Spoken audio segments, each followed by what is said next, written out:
Live on News Talk Radio 580 CFRA. Real people, real stories. It's Ron Corbett, Unscripted. Just coming up on 8:07, we're on to the phones. In just 1 minute, we're going to take your vote on a rapid poll on Millennials. Again, just 1 second, we're going to get to that. As you just heard on the newscast, Blues Fest having to release their 2015 lineup a little bit earlier. It's funny, around 7:45, my email just kind of exploded. And we want to take a minute just to confirm that what we were getting was for real. And it is. There was a leak, and Blues Fest has officially released its lineup for the festival this year. We're going to go through a little bit of that with you later. But at the moment, some people have been waiting patiently to get on. So let's go to the phones. If you are just joining us on the show, a rapid poll question. Yes or no, do you believe that millennials, and those are people that would be born between 1981 1994, that's the age.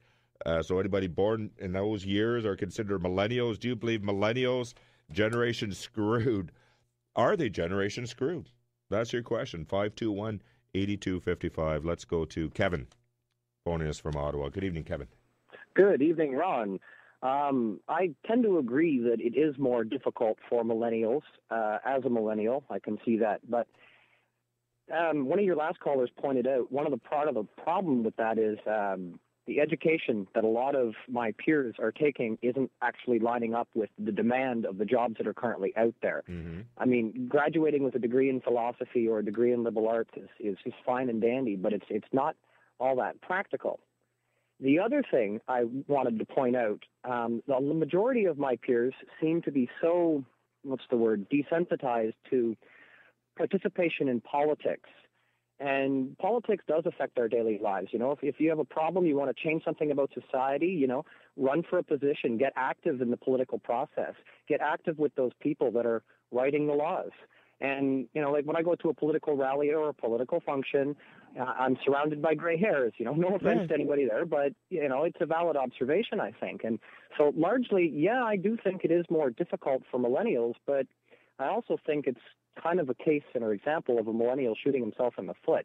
Kevin, you have that's an interesting example. I don't know if that's a comparison that you're giving them, but that's an interesting story. Could I ask you a devil's advocate question, just very quickly? Fire away.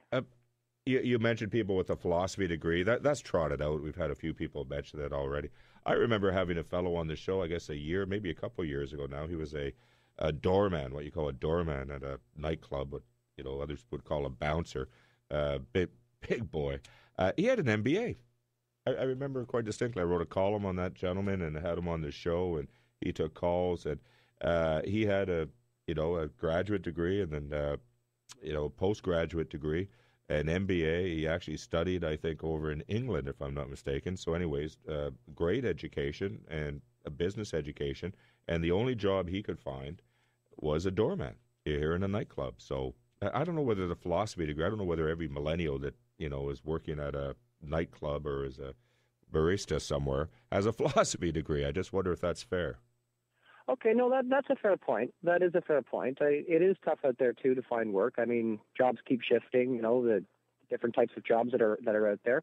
But I would argue that is more of a degree in MBA. That would be more of an exception to the rule, I think. Okay. Kevin, great call. Listen, I want to thank you very much for giving us a show tonight. Thank you, Ron. Have a good one. You too.